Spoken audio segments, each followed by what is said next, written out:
My husband, Jonah, passed away unexpectedly a month ago from a stroke. I don't want to get specific about that part, it's the worst pain I've ever felt in my entire life. And I'm still not sure how I'm ever going to move on. We were married for 5 years, together for 7. The past 2 years we've been trying for a baby, but we're just getting to the point of considering IVF when he died. Jonah had a close friend in high school named Marjorie.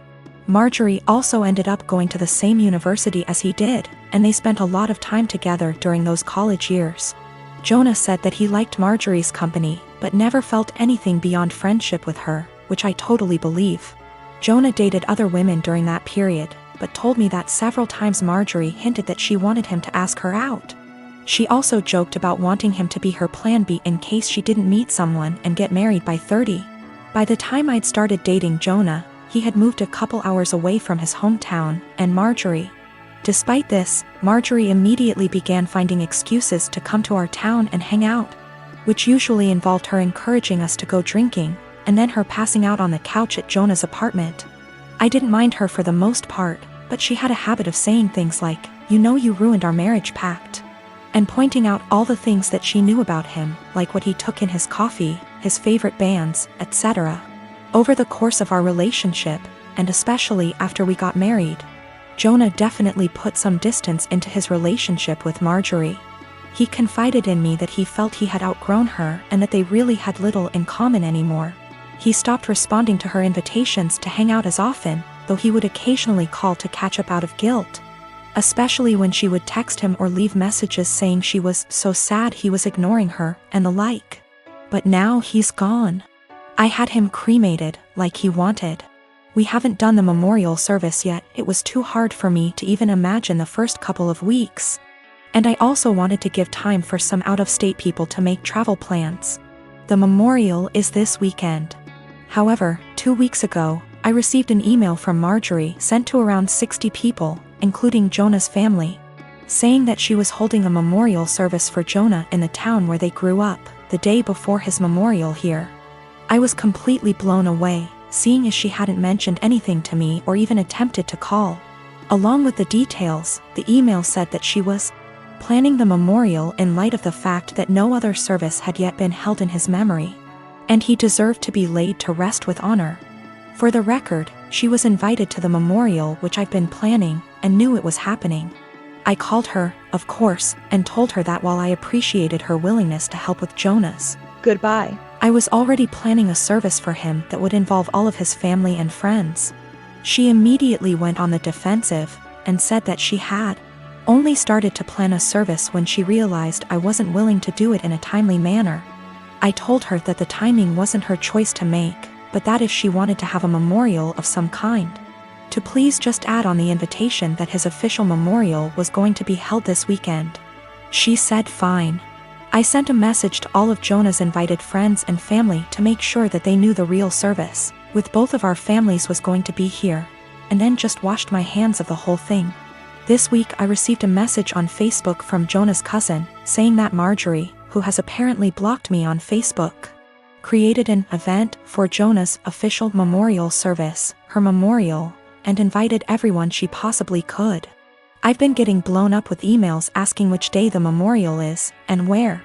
I'm honestly furious. I don't have the emotional energy to deal with this.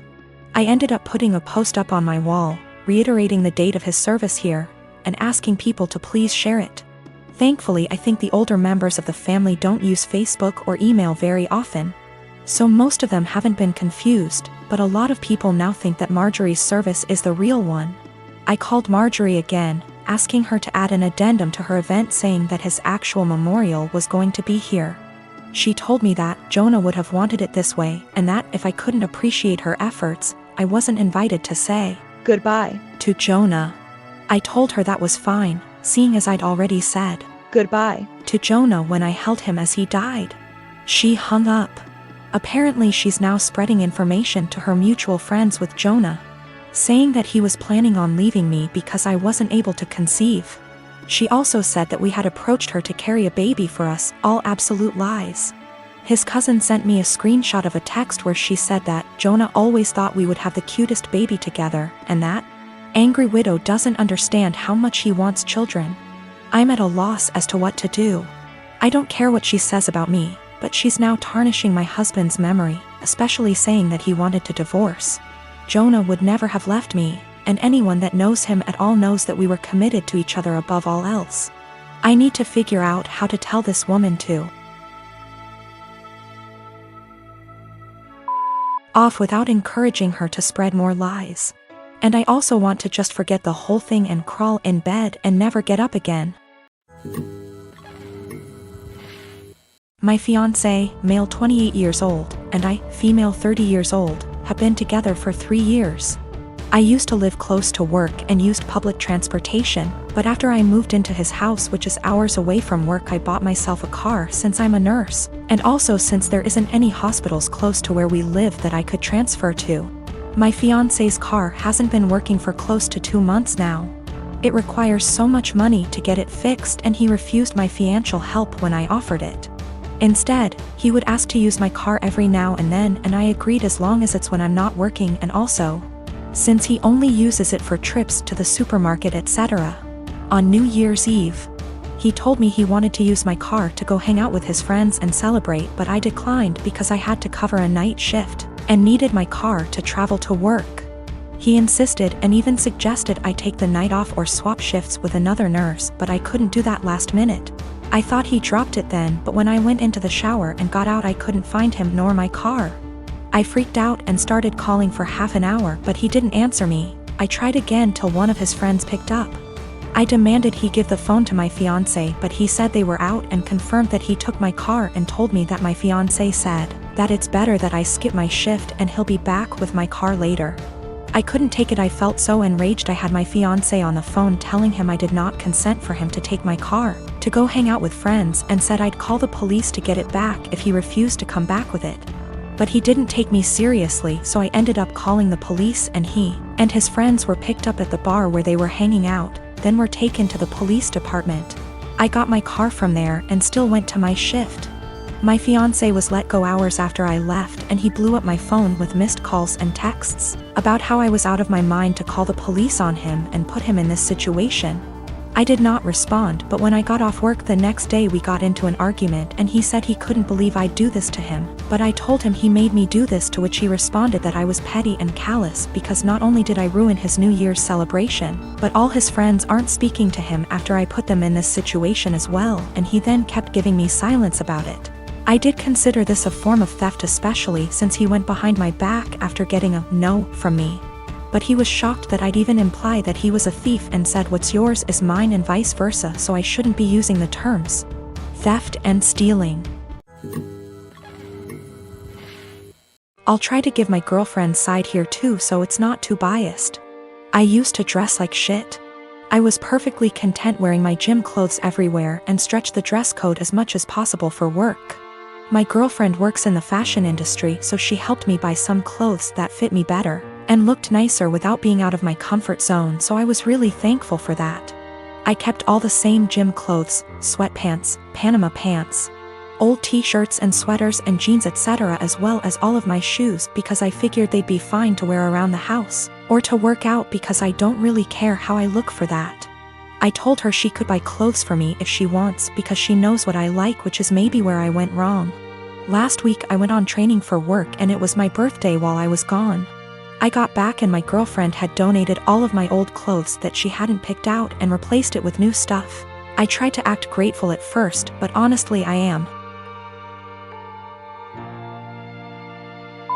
pissed off. I don't want to wear shitty stiff jeans that stain the seats in my truck blue, and the running shoes suck for actually running.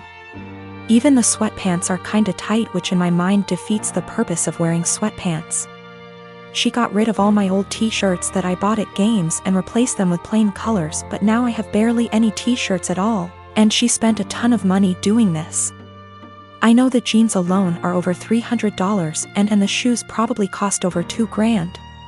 She gets a small discount on this stuff, but still, she probably spent upwards of $5,000 on all the new clothes. I looked up some of the brands, and it's all really high-end.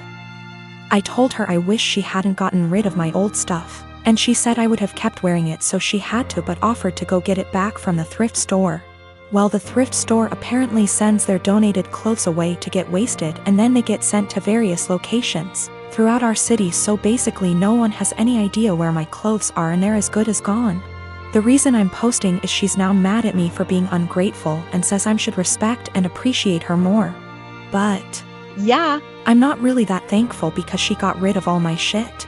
Yesterday I told her not to talk to me until she came home with my bean boots that I've been breaking in for years, which she actually was able to find, but it caused a huge fight. I don't dress like a slob, my clothes don't have holes, I'm not wearing lame graphic tees. And everything I've worn out of the house for the last 3 years, with the exception of going to the gym. Also, I'm not going to break up with her over this. It sucks, but not really breakup worthy. My graduation ceremony is being held next week. My dad had given me some money in advance to pay for the party. I live mostly with my mom, but they were supposed to be hosting the event together. Dad and I have a rocky relationship. After my parents divorced when I was 4, they split custody of me, and he was able to stay a good dad. When I was 10, he met Jane. Jane had 3 kids, twins, and a single kid. They got married when I was 12, but I would say even before that I felt like he prioritized her kids over me a lot. He would cancel plans with me if they wanted to do something, and would either do the thing with them, or force me to go and say it was even better than our plans, when for me it wasn't. Think going for a hike with me versus taking them to an indoor play area. Or seeing a movie with me versus the kiddie park. One more example is when I was given a ticket for a concert my dad and I both love. He was supposed to buy a ticket to come with me for some father/son time, but actually spent it on his youngest stepkid who wanted their room painted. He told me at the last minute and it hurt. There are other times stuff like this happened.